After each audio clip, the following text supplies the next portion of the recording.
part of the things that I want to see different, as we mold the next generation of marketers, is to bring that back in, both as individuals, as human beings, and even under the corporate persona, dare I say. But it's just remembering that we're all human at the end of the day. Everybody is fighting a battle. Everybody has dreams that they want to go in life. And what I want to be as a leader is find ways to empower others.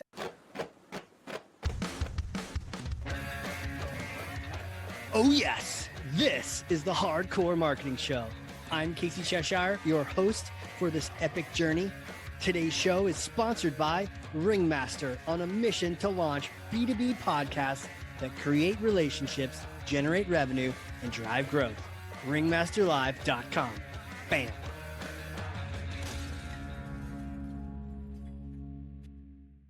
It's happening. Oh my gosh, it's finally happening.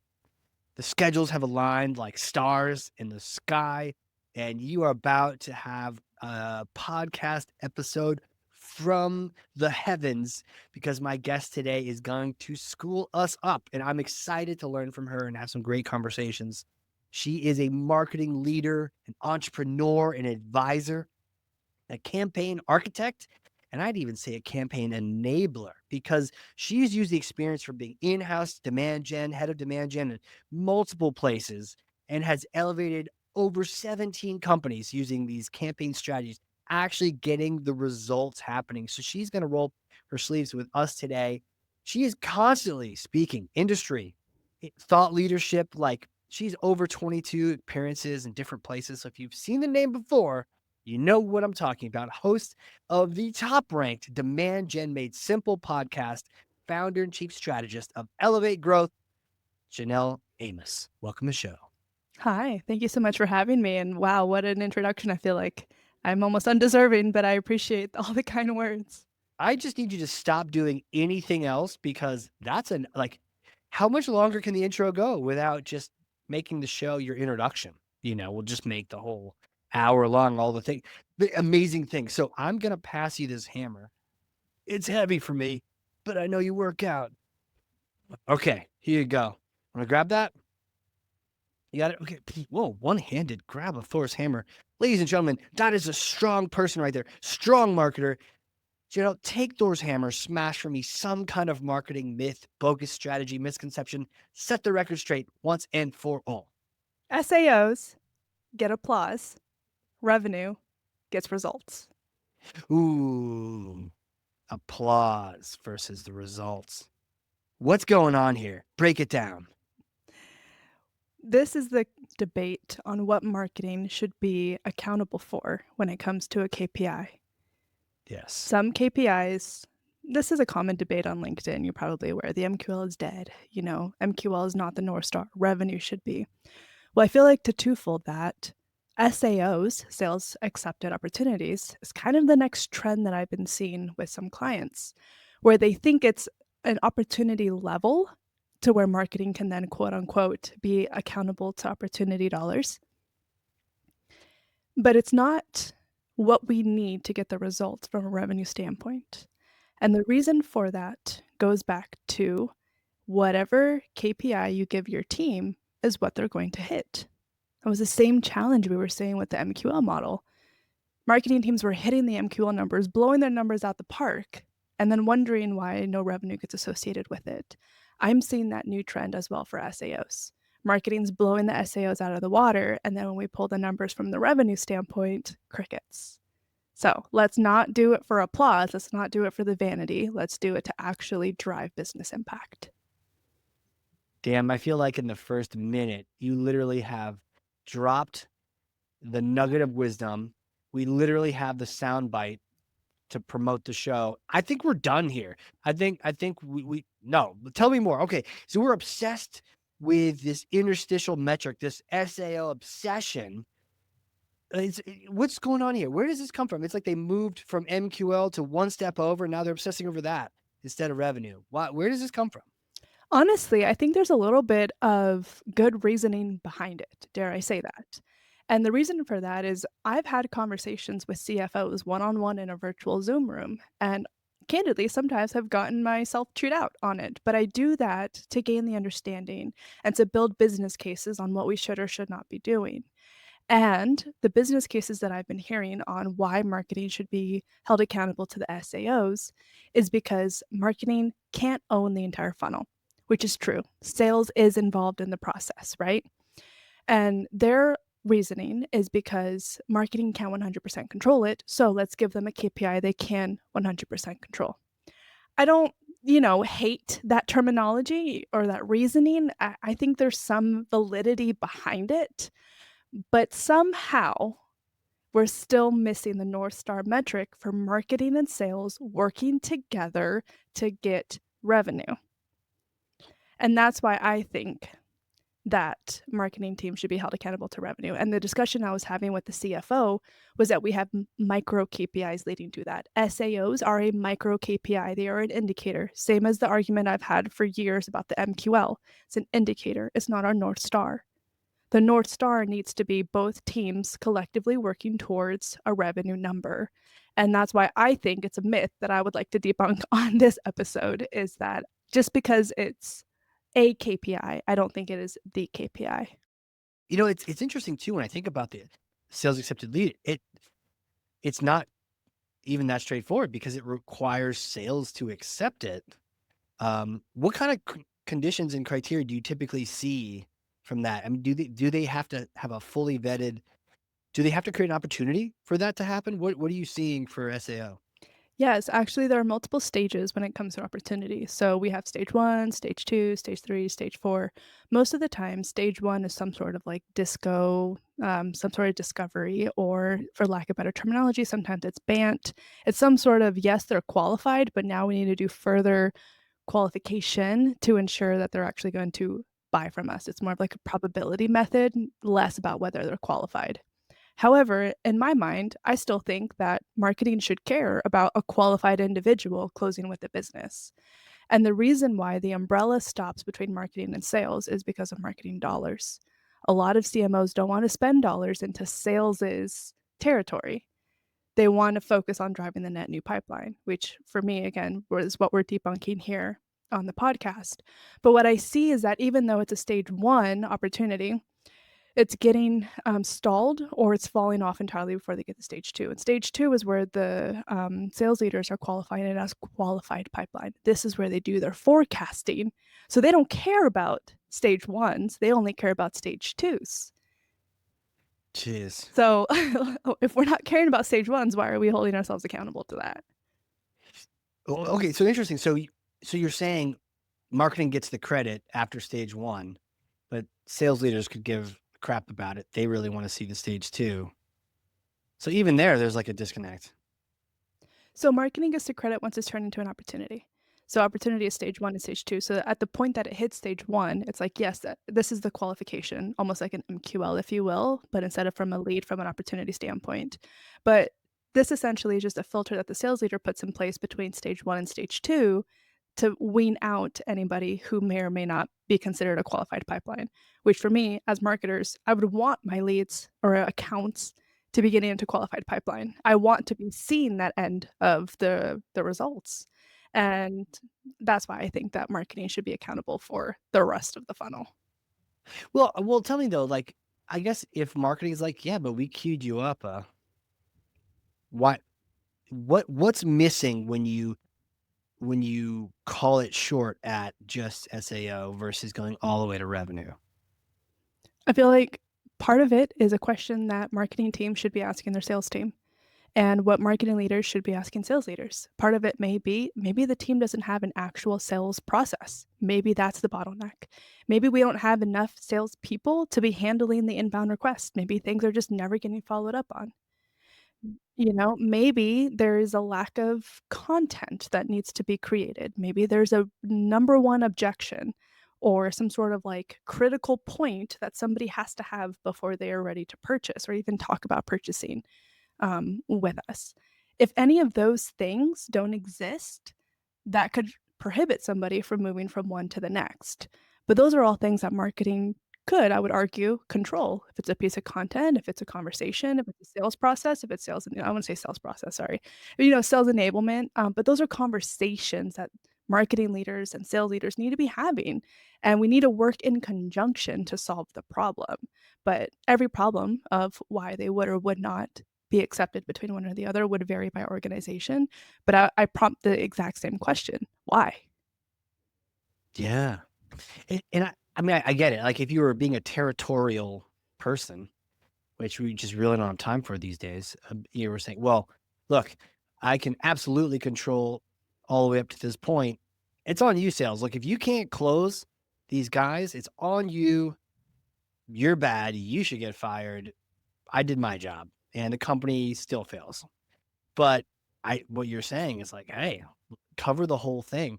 And I guess if you have a sales team who wants the air cover, then that could be a great partnership. Like, hey, almost like I don't know, sales is like the boots on the ground and they're the ones interacting with the customer. And marketing is like, how can we help? Like, we don't just want to stop caring once we pass it to you. We're here. And you're right. Man, like they keep getting one objection and like we just, prepare their lead before it even gets to them with this content that they see beforehand.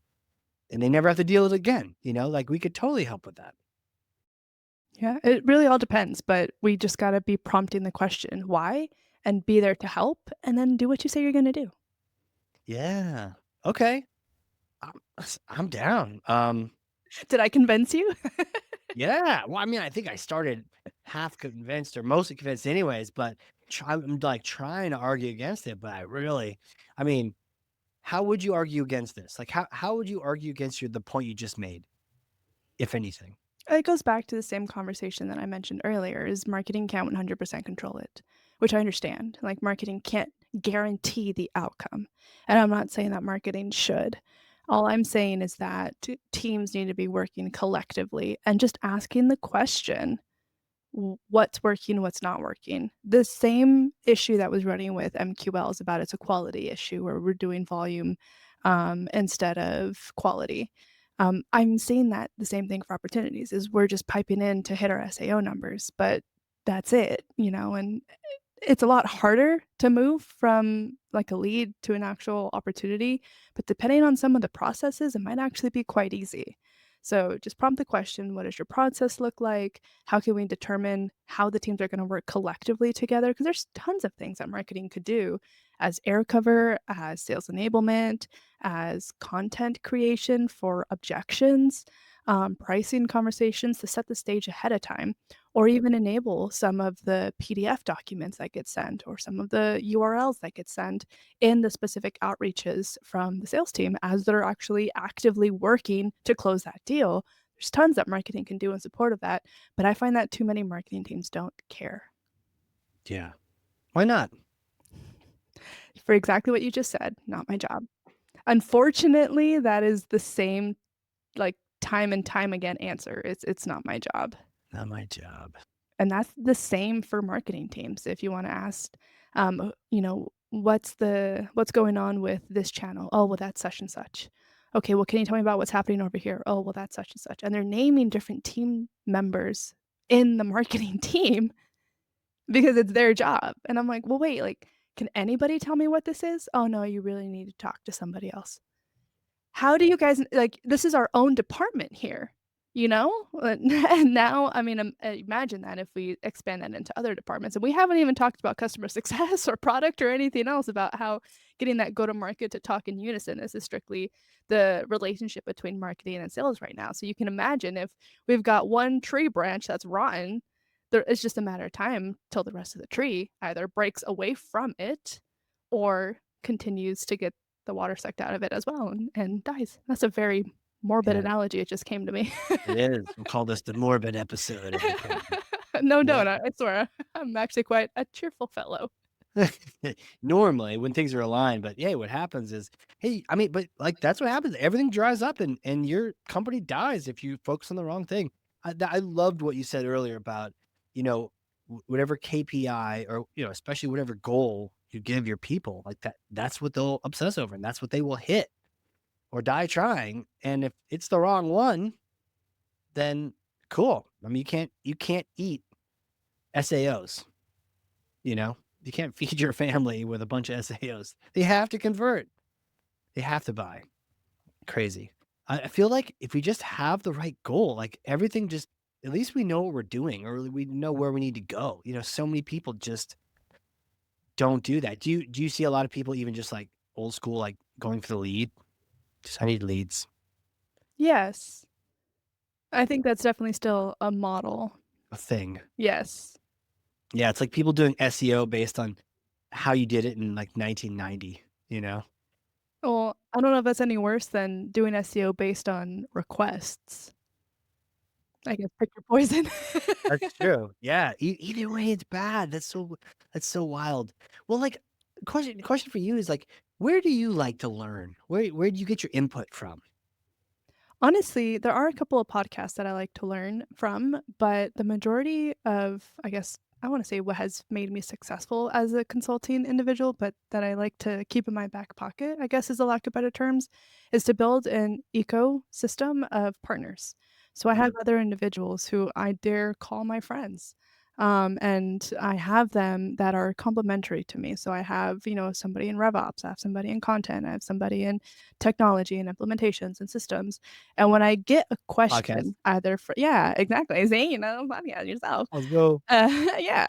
So when I get these type of questions, I try to lean towards the experts of, to where that question would live, and it's important to have a state of curiosity and constantly be learning.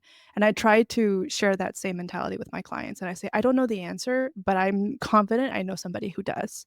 And I'll go and I'll pulse my network and I'll send a few messages or I'll make a few phone calls or text messages or emails, whatever channel we need. But I'll find the answer and I'll source it from a few other people. And then we'll put together a business case on what we think is the best option for our situation right now. But aside from that, there are a couple other podcasts, and I have notes on my phone just to make sure that I got all the names right and everything. Oh, sure. Yeah, yeah. That's great. It's not a current podcast, but the ones that was done by Cognizant by Revenue Champions, I was following that for a long time, and I think they have some really good insights. Rosalind Santa Elena, she has the Revenue Engine podcast. Ooh. I think blows my mind every single episode.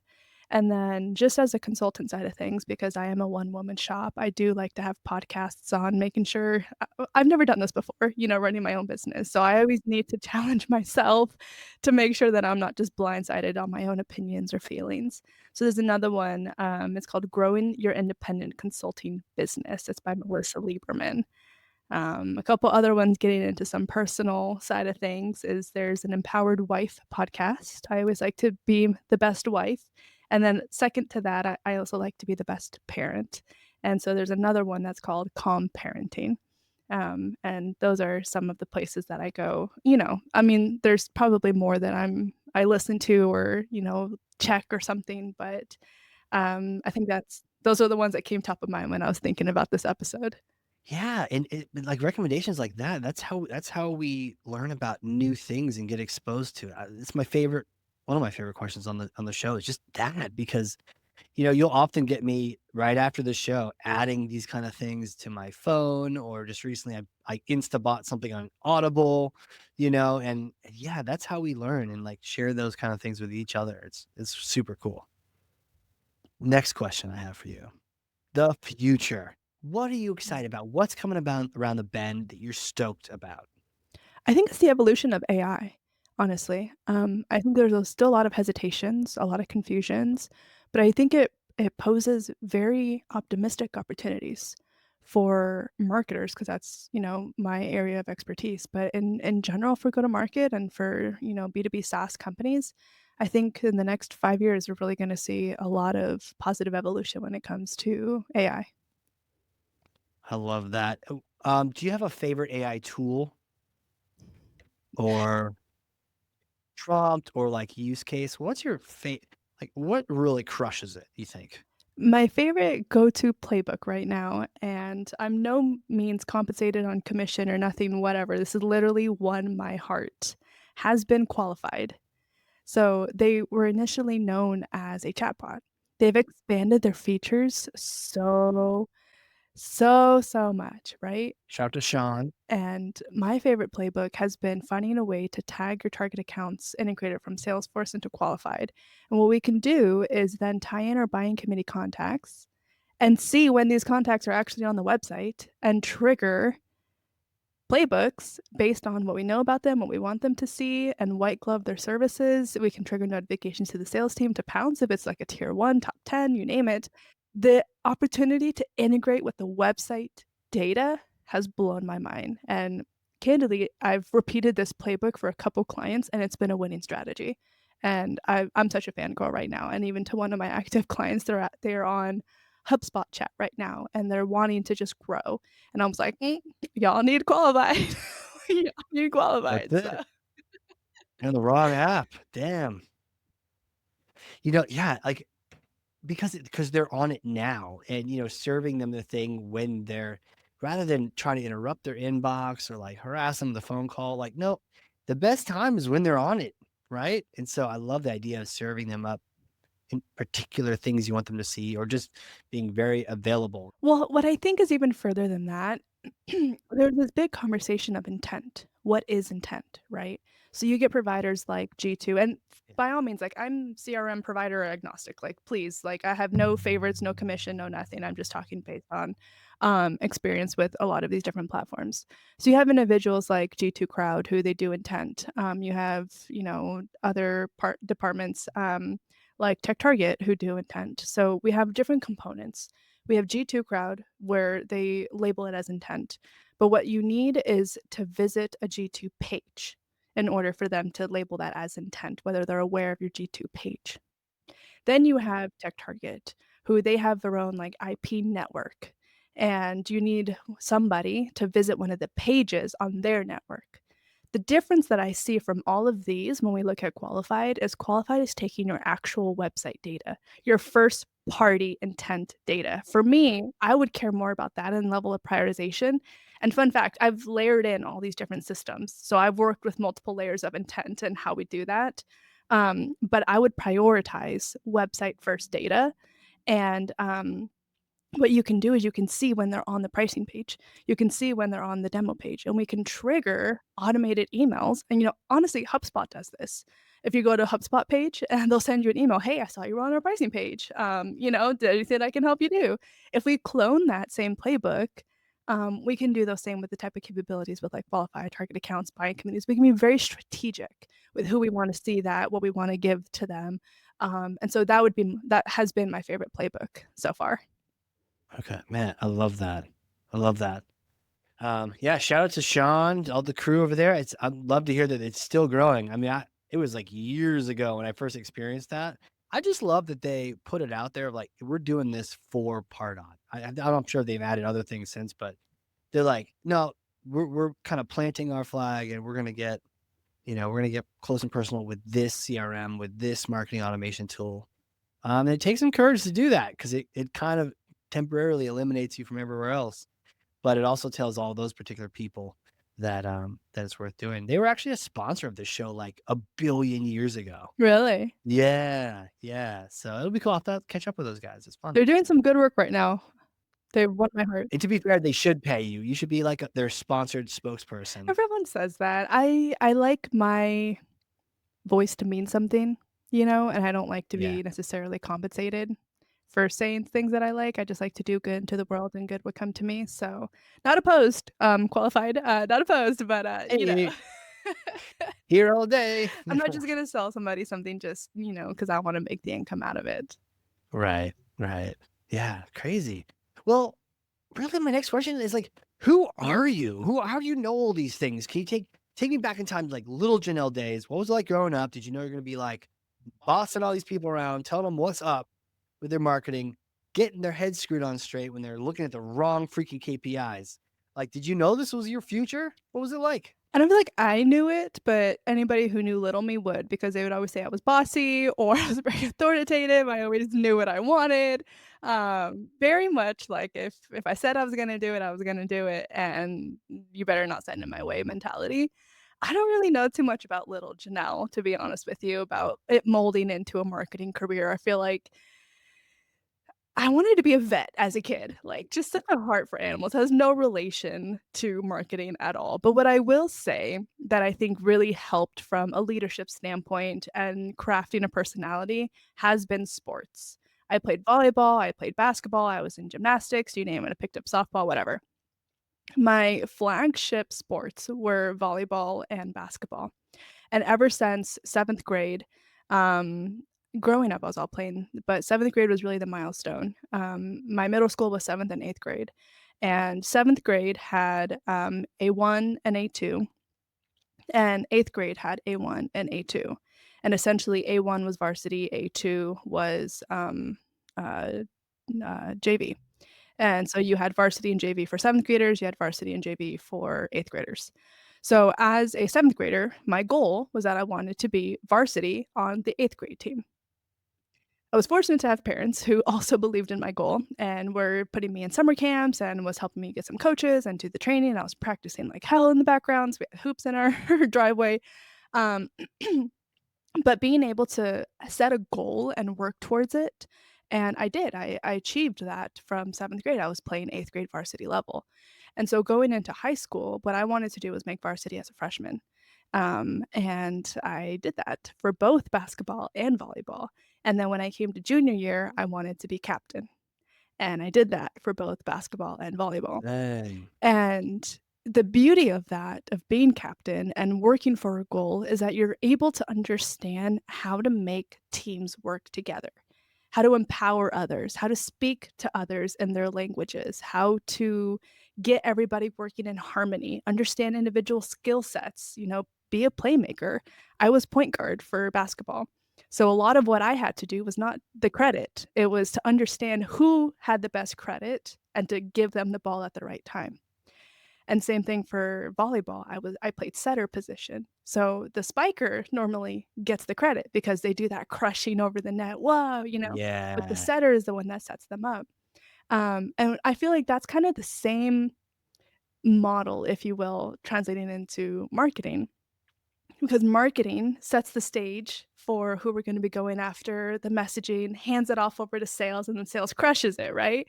And, like, at the end of the day, like, we're making our baskets, which is what we need for revenue. So, anyways, it was interesting as we were reflecting on this episode, childhood Janelle into professional Janelle, and kinda making that, connection was interesting for me. It is such a perfect metaphor that I can see you going, like, deep on that. You could write books on it, you could have brands on it, like, yeah, it makes so much sense, and you're right. That person gets, I mean, it's cool, but it's like whoopee. It's set, but good set, and the other person just nails it, but in the end, the team wins, you know?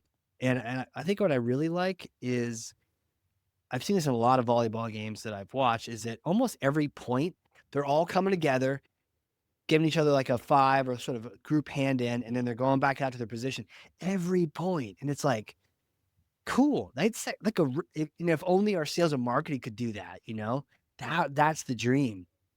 Yeah, absolutely. It's all about working together.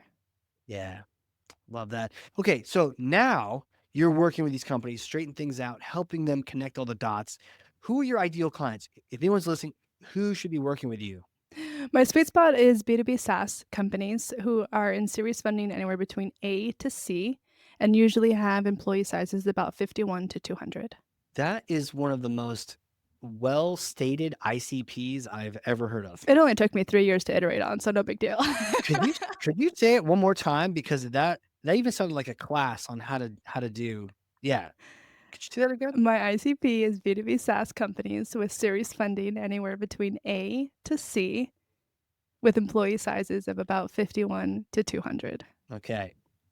And if you can't say your ICP that clearly, ping Janelle, because and if you are that and you can't say that, then you need some help. And, sometimes it takes just an outside person just to look in and go, "Oh, this," you know? Um, heads up, everyone, I'm going to be going on your podcast at some point, and we're gonna actually roll up the sleeves and talk about an issue that I'm having, and you're gonna help me solve it, and it's gonna be around this. So that is the spoiler alert for everyone listening. Yeah, make sure you follow to make sure you catch the episode. Yeah, check it out. Sick. One final question to I'm dying to know, and it's a bit of a hypothetical if you're ready for a hypothetical. Always, let's do it. Okay. I may or may not have a time machine here in New Hampshire. It's true. I do have a time machine. It's in the backyard, covered in a tarp. You come out, you do inbound, or you do some sort of event out here in the Boston area. Come visit. We'll play with a time machine, right? Now, it's a particular kind of time machine, though, because you go back in time and you get to meet your younger self. Specifically, a couple days after you've graduated, you got that marketing degree, that Janelle, you get to meet her, see her, give her advice. What would you say? Don't tell anybody your plans. Really? Tell me more. Keep your head down, keep doing your work, do good work, and let your results, um, make your power moves for you. Wow. Tell me more. I'm a very aspirational individual, and, right out of college, my dream was to be the next CMO at a large corporation. That was what I wanted to do in marketing, and I was very vocal about that, and so you get that entry-level intern, you get that entry-level assistant, and they're like, "Ah, where do you see your career going off?" And you tell them. Well, all of a sudden, that's my job. That's my career. That's where I wanna go. So I can't let you be successful here because that's my promotion. Mm, So if I didn't tell nobody, if I kept my mouth shut, if I said I'm just here to learn, right? right. Maybe things could have gone a different way. And I wasn't saying that to try and take somebody's job. I wasn't saying that to try you're just little old intern. Yeah, you just have a goal. Dreaming big, but I learned very early on that the world is cold and others will easily blow out your candle to light theirs.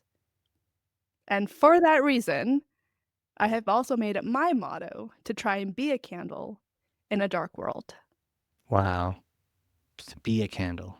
And I suppose from that, you're helping relight other people who have had their flames extinguished by other I people. try to, or at least being a listening ear, anybody who wants a conversation, I'm like, "Let's talk about it." I don't think empathy is, I don't know, I don't think it's common in our line of work, and part of the things that I wanna see different, as we mold the next generation of marketers, is to bring that back in, both as individuals, as human beings, and even under the corporate persona, dare I say, but it's just remembering that we're all human at the end of the day. Everybody is fighting a battle, everybody has dreams that they wanna go in life, and what I wanna be as a leader is find ways to empower others, and if they're more successful than me, phenomenal. That's what I want, It's not to step on somebody else, it's not to prohibit growth, it's to be able to find ways to surround myself with people who are better than me, and then to pass the torch. Man, that is powerful. Where can people go? How do you want them to connect with you? So I'm most active on LinkedIn. You can find me at Janelle Amos. If you're interested in some services, you can visit my website. It's elevate-growth.com. And of course, if you would be so kind, you can check out my podcast too, Demand Gen Made Simple. It's on all streaming platforms, Apple, Spotify, etc. And if you want to drop in my DMs at LinkedIn and just say hi, you listen to this podcast episode, I would forever be grateful. I love that. Chanel, thank you so much for coming on here. I feel like uh, the clarity from really talking through the KPIs and what we should be focusing on, and not to get distracted by everything else. I don't feel like a pressure's lifted. I feel like I'm like we're looking at the right thing, and if we're looking at the right thing, at least you're going in the right direction. You're going to make the moves that move you forward and not accidentally backwards. So thank you for coming on here and just sharing your knowledge with us today. You know what? The pleasure's mine. Thank you for having me. Absolutely. And if you're listening to this and you freaking learned something, and I know you did, because I literally have 2 pages of notes over here, front and back, then share this with someone else.